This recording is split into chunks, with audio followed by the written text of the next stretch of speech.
Hello students, welcome back to our YouTube channel Sarika Teacher. Today we are going to learn a new poem पडघम वरती टिपरी पडली from standard 3rd.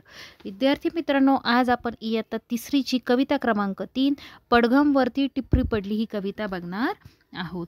Okay, so let's start. पडघम वरती टिपरी पडली. आता पडघम म्हणजे काय? तर पडघम हे एक कातडीपासून बनवलेलं वाद्य आहे आणि या वाद्यावर काय टिपरी पडली आहे म्हणजे हे वाद्य वाजवण्याच्या ज्या काड्या आहेत त्याला काय म्हणतात? टिपरी असे म्हणतात. इथे बघा चित्रामध्ये तुम्हाला इथे हे पडघम दिसत आहे. तर या टाईपचं हे वाद्य असतं, त्याच्यावर या 2 काड्या असतात, त्यांना टिपरी म्हणतात. विद्यार्थी मित्रांनो, तुम्ही गणपतीच्या मिरवणुकीत ढोल ताशे बघितले असणार. ढोल हा गोल असतो आणि तो वाजवण्यासाठी 2 काठ्या म्हणजे 2 टिपरी असतात आणि अतिशय सुंदर असा हा ढोल वाजवला जातो या टिपरीच्या मदत. तर ढोलचा आवाज ऐकला की एक चैतन्य उत्साह निर्माण होतो. तर मग या कवितेत आपल्याला काय सांगितलं आहे? खरंच वाद्याविषयी सांगितलेलं आहे का? तर चित्र बघूया. तर चित्रामध्ये तर पाऊस दाखवला आहे. बघा चित्रामध्ये काय पाऊस आहे आणि पावसामध्ये मुलं काय खेळत आहेत. तर यावरून ही पावसाची कविता आहे हे आपल्याला समजतं. तर चला तर मग आपण कवितेला सुरुवात करूया. सुंदर अशी कविता आहे. पडघम वरती टिपरी पडली तडम तडतड तडम, कौलारावर थेंब टपोरे तडम तडतड तडम. बघा कवी इथे सांगत आहेत की पडघम वरती टिपरी पडली की कसा आवाज येतो. बघा या वाद्यावर जेव्हा टिपरी पडली तर कसा आवाज येतो? आपण ढोल ताशे बघितले गणपतीच्या वेळेस कसा आवाज होतो? तर जेव्हा या वाद्यावर टिपरी पडती तेव्हा तडम तडतड तडम असा आवाज होतो आणि असाच आवाज घरांवर जे कौलारू असतात, कौलारू म्हणजे हे जे आपल्या घरावर टाकलेले असतात, आता नाही आहेत, गावाकडे हे कौलारू आपल्याला दिसून येतात.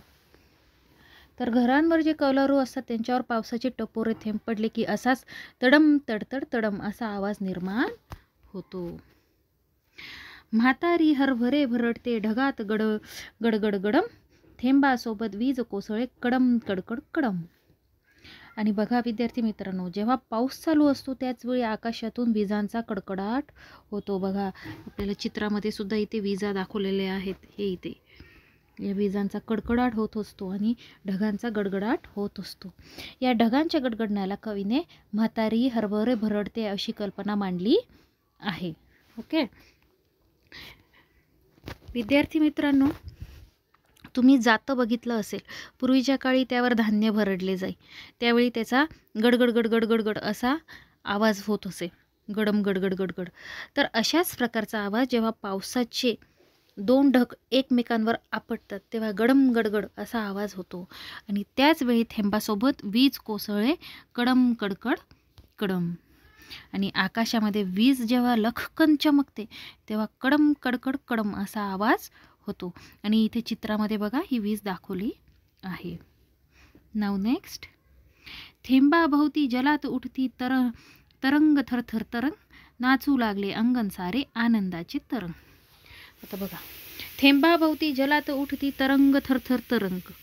तर आता थेंबाभोवती तरंग उठती म्हणजे काय? तर बघा इथे चित्रामध्ये तुम्हाला दिसत आहे. बघा हे पाण्यामध्ये जेव्हा थेंब पडतो तेव्हा काय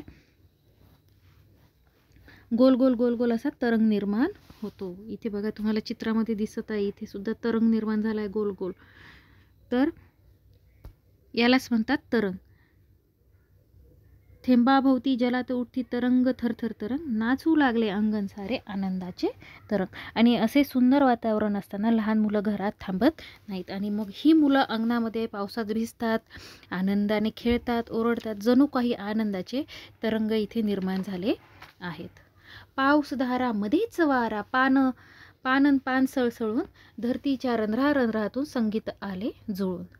तर बघा काय आहे, तर पाऊस कोसळतोय, पावसाच्या धारा कोसळत आहेत आणि त्याच वेळी मध्ये वारासुद्धा सुटला आहे आणि या वाऱ्यामुळे झाडाची पाने वेगाने वाजत आहे.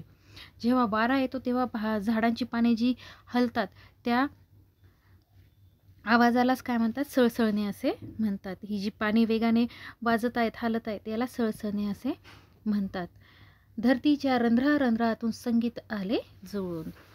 धरती म्हणजेच काय, जमीन, आणि रंध्र म्हणजे काय तर कण.